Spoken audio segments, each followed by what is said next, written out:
Price lord. ಕರ್ತನಾದ ಯೇಸುವಿನ ನಾಮದಲ್ಲಿ ನಿಮ್ಮೆಲ್ಲರನ್ನು ವಂದಿಸುತ್ತೇನೆ. ಕರ್ತನು ನಿಮ್ಮನ್ನು ಆಶೀರ್ವದಿಸಲಿ. ಕರ್ತನಾದ ಯೇಸು ಸ್ವಾಮಿ ಶಿಲುಬೆಯಲ್ಲಿ ನುಡಿದಂಥ 7ನೇ ಮಾತನ್ನು ಈ ಹೊತ್ತು ನಾವು ಧ್ಯಾನ ಮಾಡೋಣ. ಲೂಕನ ಬರೆದ ಸುವಾರ್ತೆ 23ನೇ ಅಧ್ಯಾಯ 46ನೇ ವಚನ. ತಂದೆಯೇ, ನನ್ನ ಆತ್ಮವನ್ನು ನಿನ್ನ ಕೈಗೆ ಒಪ್ಪಿಸಿಕೊಡುತ್ತೇನೆ ಎಂದು ಮಹಾಧ್ವನಿಯಿಂದ ಕೂಗಿದನು. Praise the Lord. ಕರ್ತನಾದ ಯೇಸು ಸ್ವಾಮಿ ತನಗೆ ಪರಲೋಕ ತಂದೆ ಒಪ್ಪಿಸಿದಂಥ ಕೆಲಸವನ್ನು, ಸೇವೆಯನ್ನು ಮಾಡಿ ಮುಗಿಸಿದನು. ಶಿಲುಬೆಯಲ್ಲಿ ರಕ್ತವನ್ನು ಸುರಿಸಿದನು, ಜೀವವನ್ನು ಕೊಟ್ಟಿದ್ದಾನೆ.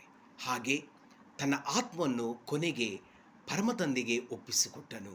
ಪ್ರೀತಿಯ ದೇವರ ಜನರೇ, ನಾವು ಕರ್ತನ ಕೃಪೆಯಲ್ಲಿ ರಕ್ಷಣೆ ಹೊಂದಿದ ನಂತರ ನಾವು ದೇವರ ಮಕ್ಕಳು. ನಮ್ಮ ಪ್ರಾಣಾತ್ಮಗಳು ದೇವರಿಗೆ ಸಮರ್ಪಿಸಿ ಜೀವಿಸೋಣ, ಮಹಿಮೆ ಪಡಿಸೋಣ. ಕರ್ತನು ಯೇಸು ಸ್ವಾಮಿ ತನ್ನ ಮಾನವ ಜೀವಿತವನ್ನು ಮುಗಿಸಿದನು.